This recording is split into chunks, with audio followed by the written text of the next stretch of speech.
Hi again, Blue Jacket fans. I'm Jeff Rimmer, and welcome to On the Call, presented by Byers. It is really a treat today as we visit with Hall of Famer Cal Ripken Jr. And Cal, it's been far, far too long.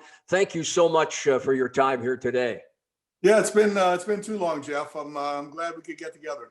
Now, for you at these times of COVID, how are you? How's your family? And how are you coping with the situation? Well, like everybody else, I guess, trying to do their best. I don't know if you heard or not, but at the beginning of COVID, I had a bout with prostate cancer, and I was diagnosed right when hospitals were starting to prepare for more people coming in from COVID, and they were talking about what is it called? Surgeries that you could put off. And my Right. surgery might have been, in that category. But so right beforehand, I told the doctor, I said, when can I get in to do it? And he said, how about Friday, when it was on a Tuesday? And I went in and had it done, and I was in and out. And so that's how my COVID experience started. The scare of cancer. And but I got the prostate out. It was all contained in the prostate. I'm cancer free. And now I'm doing what Joe Torre did, trying to spread the word a little bit, encourage other people to go get their PSA test done, their blood work done, get their annual physicals. Because if you get that word from your doctor that you have prostate cancer, the next word you want to get out of his mouth is, but we caught it early. Because when you catch it early, you have great options. And I'm exactly the same way as I was before. Oh, that's just terrific. Cal, obviously, when people talk about Cal Ripken Jr., they talk about the consecutive game streak, a record that I certainly believe will never be broken. As you look back, and you've had some time to reflect back on it, how much does that mean to you, playing 21 seasons in the big leagues and playing 2,632 games consecutively, a record that'll never be broken? It seems not feasible in the seat that I'm sitting in now, but when I was doing it, and back in the day, I would be answering questions. How do you want to be remembered, and all that kind of stuff. And I would push that off and saying, to be remembered at all is good. Let's just wait until when I'm in my rocking chair and thinking about it. So now I'm closer to my rocking chair, sitting out on my porch, thinking back.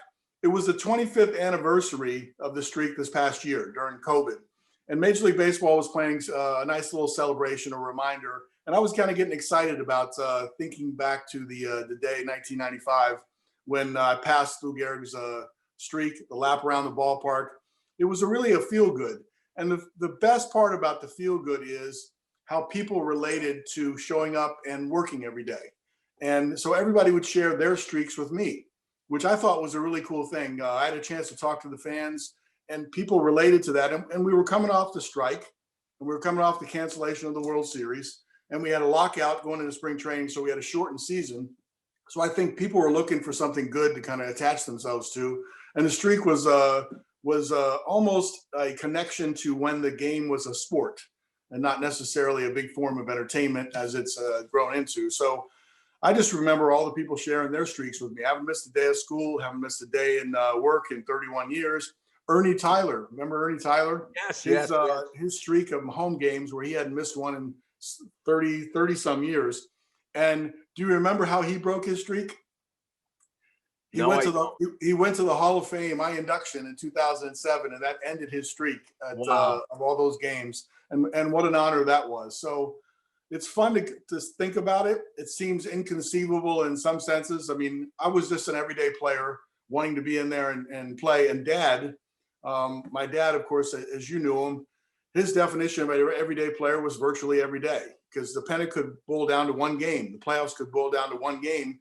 It could be decided in April, May, June, July, August, whenever. So you were taught to meet the challenges of that particular day. And so looking back, I don't know how I did it. I was stubborn, I guess. I was resilient. I always thought that if I had an injury, there would be some silver lining in there that it would help my swing. It would help my focus. And I was able to push through and get it done. But in some ways, it seems almost impossible when I look back on it. Now, of course, no problem for you. 431 career home runs, over 1,700 RBIs. So, and playing defensively as arguably one of the top shortstops in the history of the game. In fact, you were named that over the last 100 years in Major League Baseball. So it wasn't strictly playing the games, but making contributions, winning a World Series in 1983. Those are fond memories for me, for sure. Yeah, to me, I am very proud of the success I had at shortstop. I was moved over.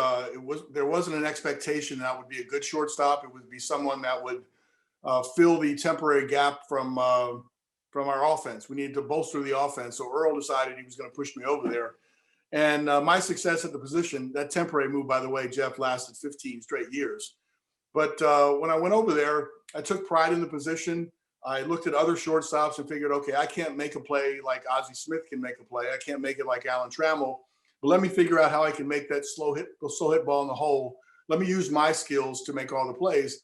And I will tell you, one of the prouder things looking back is I think there were 2 shortstops in the history of baseball that had over 900 chances in a year. Ozzie Smith did it twice. I did it once. Wow. So I'm very proud of the success I had, and maybe even changing the mindset a little bit about who to consider at shortstop, past my time. I don't want to make this about me, but I got a personal memory about the streak for you as well. And I don't know if you'll remember this, but I left, of course, Baltimore to go to Florida to do the Florida Panther hockey games in 1994. And just before you broke the streak, I was doing the post-game show one night and I was taking calls. And I got this call from this belligerent person about 1:45. You were driving home to Aberdeen. And this guy said, "You're just an apologist for the Ripken family. First it was Cal Sr., then it was Billy, and now Cal, and yada, yada, yada. Why don't you change your name from Jeff Rimmer to Jeff Ripken?" And I remember after that, you handed me a bat to Jeff Ripken Rimmer, my long lost brother. That bat will sit in my home proudly forever. That brings up an interesting point. Yeah, I certainly remember that, and I appreciate all the support at the time. But it makes me wonder, during that time frame, there was a controversial nature of the streak, Right. Especially when we were rebuilding, or especially when I was in a slump, where I would take on a lot of criticism. Matter of fact, journalists made their name taking on the streak and actually writing bad things. And I often thought, why did I have to defend myself for wanting to play? It seemed like the people that took days off or dodged Randy Johnson or did something else, that looked out for themselves individually, they would have to defend themselves. So I never understood that. Luckily enough, I was stubborn enough to fix my hitting and maybe fix the slump that we were in, and then all that stuff would go away. But certainly it was nasty at times, and I never really understood that. Well, it's funny because I was talking the other day to Ken Rosenthal, who you know well, and boy, has he made a career for himself after starting as a writer at the Baltimore Sun. And I said, I'm going to catch up and have a nice visit with Cal. He said, of course you will. Of course you will.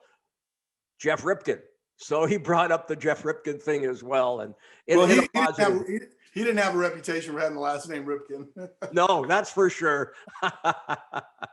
Well, I mean, It was interesting. He was one of the guys that I could never understand it, how you flip-flop. It was the worst thing in the world at one moment, and then it was the best thing in the world when we got close to it. So but that's all those guys. We had Richard Justice there.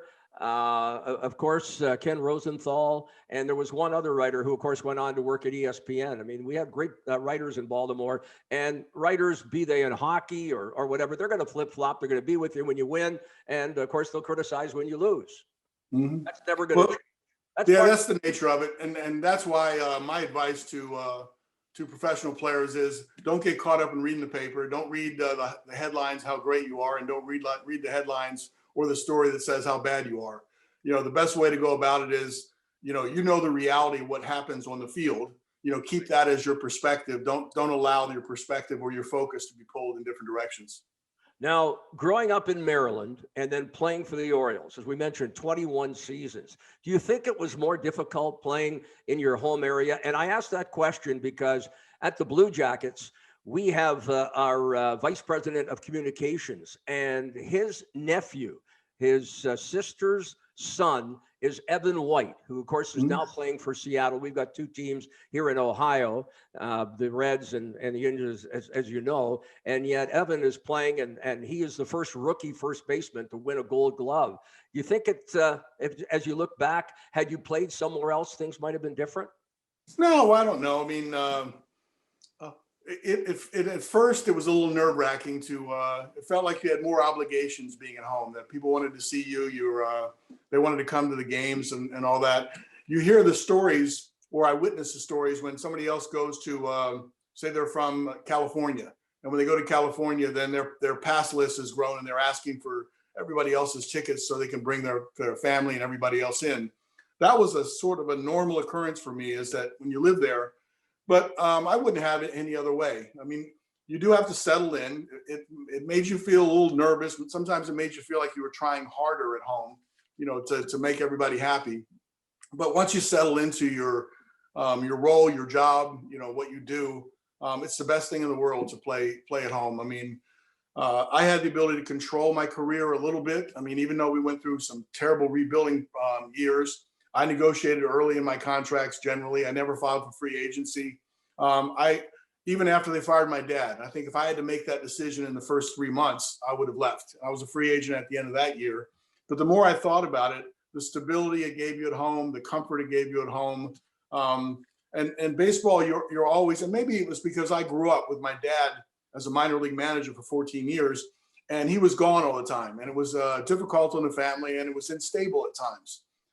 So I was looking for some stability that I could control. And even though we went through a rebuilding process, the only regret I have, I wish that my career would mirror Jeter's or Chipper Jones, where a bad year for those two ball clubs at that time would be losing in the first round of the playoffs. They won World Series. Chipper Jones, they won 14 titles in a row. It's easy and fun to play on a winner.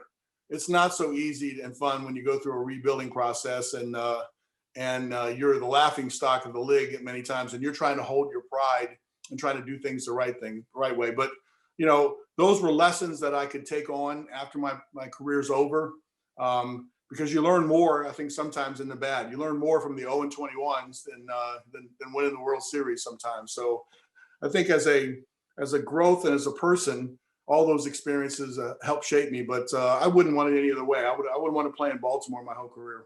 No, for me, and I don't think he gets enough credit, but your dad, Cal Ripken Sr., I have just so much respect for him, and I'm proud to say that I knew him, and he had a lot of the credit, and rightfully so, of presenting the Oriole way. And I know he's had a tremendous influence on you, not only as a ball player, but as a person. And it's too bad, because the Oriole way is no longer. And Cal Sr. was certainly responsible for that and those winning years. Well, we extend his legacy of doing things the right way, in the form of Ripken baseball, where we have camps and teach kids how to play baseball, but we also have our tournaments. And so I think the biggest compliment that Dad could have received was the Oriole way used to be the Oriole way. And once it started to change, when there was an influx of other organizations, other people from other organizations coming into our organization and changing things, then it evolved into the Ripken way. And so really the Ripken way and the Oriole way was very synonymous. And Dad took a great deal of pride of being one of those people that helped build the greatest organization in baseball. Now, at the time, I think the Dodgers and the Orioles were considered, I remember Dad speaking in spring training when I was a little kid. He allowed me to come when he addressed the whole minor league camp. And he would say, "Welcome to the greatest organization in baseball." He said, "If you make it through our organization, you'll play in the big leagues. It might not be with the Orioles, but you'll play in the big leagues." And they had this system that would push people through, and they could only play one first baseman or one shortstop. And if you had two shortstops in, you had to trade them, and you did all that kind of stuff. But they made quick decisions, and the big leagues were peppered with all kinds of guys that came through our system. And our system was pulled for managers and for the big leagues and all over the place. So we were known as a baseball organization. Now, to see that die and to see that go away, it was hurtful. But one of the big compliments Dad received was all of a sudden that Oriole way turned into the Ripken way. And we still live by those standards and how we try to run our kids' business. And by and large, we always ask ourselves, what would dad do? What would be the right way to do this? Absolutely. Uh, Cal Ripken Jr. has expressed some interest in the past about baseball ownership. That would be terrific, not only for you, but it would be great for baseball. Would you still like to perhaps entertain an offer like that or a possibility?